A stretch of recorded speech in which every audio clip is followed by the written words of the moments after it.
What's up YouTube? Cody Bidlow with SprintingWorkouts.com. In this video we'll discuss some ideas for how training can be modified to balance your force and power capabilities for both your legs so you can optimize performance and minimize risk of injury both on the track and in the gym. When athletes sprint and jump, they tend to favor one leg over the other. Over the course of thousands of sprints and jumps, the habit of always starting on the dominant leg creates an imbalance in the ability to generate neural drive and force output through the non-dominant leg. And I believe that this asymmetry can become pathogenic over time. While asymmetries will always exist in the body, we should do our best to be as balanced as possible, both as a way of preventing injury and to maximize performance. At a basic level, single leg and split stance exercises can help bridge the gap, but I think more needs to be done in order to balance your abilities between your two legs. By working to develop balance in both legs, we can not only bridge the gap in performance between the two limbs, but also challenge the brain to coordinate these movements in a manner that is slightly different from when we only emphasize our dominant leg or only use bilateral exercises. This gives us an opportunity to further develop ourselves as athletes, both on the level of tissues as well as coordination and movement skills.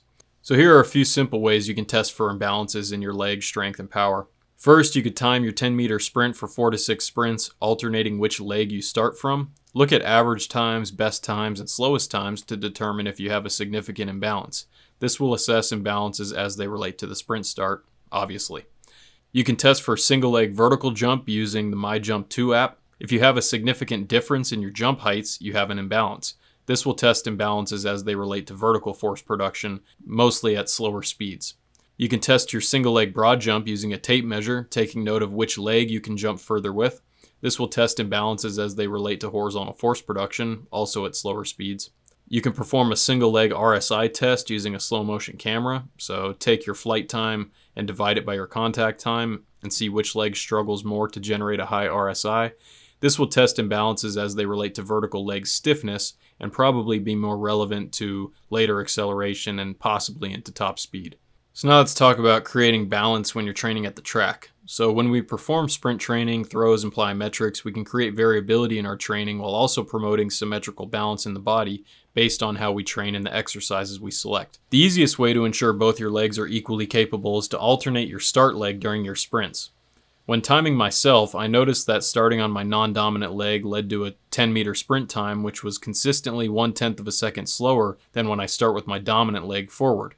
Not only were the times slower, but it felt like my brain was struggling to get my body moving when using my weaker leg or my non-dominant leg, and it also looked slow on video. So the time was slower, it looked slower, and it felt harder and slower as well. By alternating which leg you start with, you can improve the neural drive and coordination of your non-dominant leg while also minimizing injury risk. I noticed that when I add a lot of block starts and crouch starts into my training without alternating my start leg, I tend to get irritation in my anterior hip compartment and proximal adductor tendons. The repeated use of the same starting stance can cause chronic overuse issues in these areas, but this can be prevented by alternating which start leg you use, especially throughout your off-season and preseason. I would suggest regularly alternating your start leg whenever you sprint earlier in the year, transitioning to mostly using your dominant leg the closer you are to competition. You can also work on this with plyometrics and throws. So with plyometrics, alternating which leg you start with, as well as using single leg options, are some ways to encourage equal development in both legs. For example, if you're doing alternate leg bounds from a standing start, you can switch which leg you start with each repetition, similar to how we swapped the start leg when we did the sprints. With explosive medicine ball throws, single leg and split leg options can be used as a way to add variability to your training while also helping balance your leg and core development. For example, a single leg throw forward or a split leg rotational throw forward can be used for these purposes. We can also work on these things in the gym. So in our strength and jump training we perform at the gym, we can once again use single leg and split leg variations of movements as a way to create a novel stimulus and also promote balance and symmetry in the body. As far as lifts are concerned, single leg deadlifts, single leg RDLs, lunge variations, step-up variations, heavy sled pulls, and single leg isometrics are just some of the many options available to us. Make sure that when performing a lift that you concentrate and focus on performing the exercise as similarly as possible on each leg, not giving into the feeling of being lazy on your weaker leg. Jumps onto soft plyo boxes offer us a good option as well for working on both static and dynamic start movements, such as a single leg box jump either with or without a counter movement. Focus on staying on the ball of your foot with a stiff ankle as you jump in this type of exercise, as this might help encourage transfer from this general jumping ability to something that can be used when performing starts or sprints in general. Now, one thing to consider is that interventions should target your biggest imbalances, but you can still train generally to correct imbalances. So if you perform the tests mentioned earlier, you might find that you have more significant imbalances in one test and less imbalance in another test. This information can inform you as to what you might need to work on the most. For example, if your 10-meter sprint times are within a couple hundredths of a second, but your single leg RSI values are drastically different, you might be better off focusing your efforts on improving single leg vertical stiffness and then retesting all these things at a later date. In contrast, if you find that all of your tests show imbalances between the two legs, you can take a more general approach and incorporate both fast and slow, vertical and horizontal single leg movements, as well as alternating your start leg when you sprint.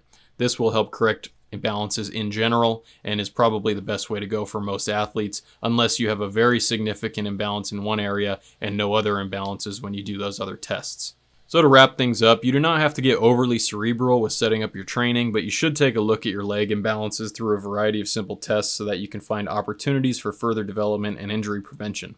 Depending on your needs, you can alternate your starting leg when sprinting and jumping, perform single leg lifts, perform single leg jumps, or single leg throws. Even if your imbalances are not large, you can still benefit from incorporating these different exercise types in your sprint training program. And also, one thing to consider is, even if you don't have a significant imbalance, it's probably still wise to alternate your start leg when you do accelerations, crouch starts, things like that, especially earlier in the year. That way you can avoid getting any type of chronic overuse injuries in your hips, hamstrings, calves, whatever it may be.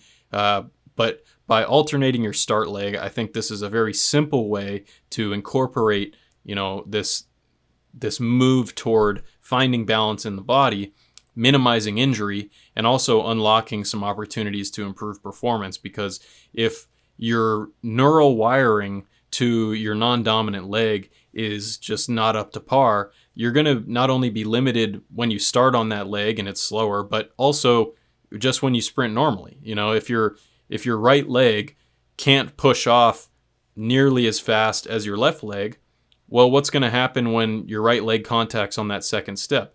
Could it be more effective had you developed it more thoroughly by doing sprints that started on your non-dominant leg? These are things to think about. So just consider how you can use this type of thought process, these types of tests and exercises in your own program so that you can minimize imbalances, prevent injury, maximize performance, and hopefully have the best opportunity to improve over the long haul. But that's it for now, guys. Hope you got something out of this video. I'll catch you guys next time. Make sure you hit a thumbs up, subscribe, leave a comment if you have it. Check out my website for programs, consultations, video analysis, and all that. But until next time, I'll catch you guys next time. This is Cody Bidlow with SprintingWorkouts.com, signing off.